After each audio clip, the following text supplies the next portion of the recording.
Un cordiale saluto a tutti amici da Stefano Ghetti. La situazione meteorologica sull'Italia ancora non accenna a cambiare, qualche segnale di cambiamento potrebbe esserci a cavallo del fine settimana quando transita una perturbazione che a differenza delle precedenti è accompagnata da aria più fredda e nei giorni successivi, soprattutto da domenica, il tempo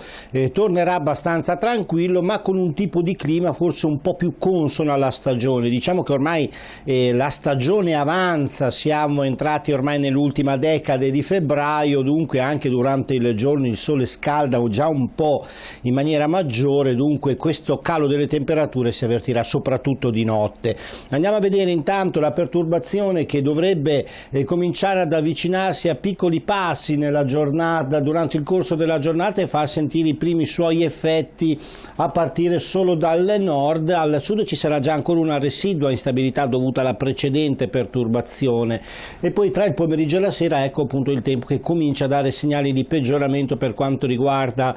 il nord Italia. In quanto alle temperature comunque non ci saranno ancora variazioni di rilievo. Poi sabato questa perturbazione transita abbastanza velocemente, nella prima parte della giornata disturberà soprattutto il nord-est, parte anche della fascia adriatica del centro, ma tutto si sposterà piuttosto rapidamente, tant'è che domenica dovrebbe essere una bella giornata di sole per il centro-nord, ancora qualche residuo disturbo al sud e poi abbiamo detto che ci sarà ovviamente anche un calo delle temperature più apprezzabile durante la notte e nel primo mattino. Attenzione perché tra venerdì notte e sabato mattina potrebbe anche nevicare a quote relativamente basse sulle Alpi, specie del nord-est, ma qualche nevicata potrebbe farsi vedere anche sull'Appennino centro-settentrionale. Per adesso è tutto amici, grazie per essere stati con noi, a più tardi.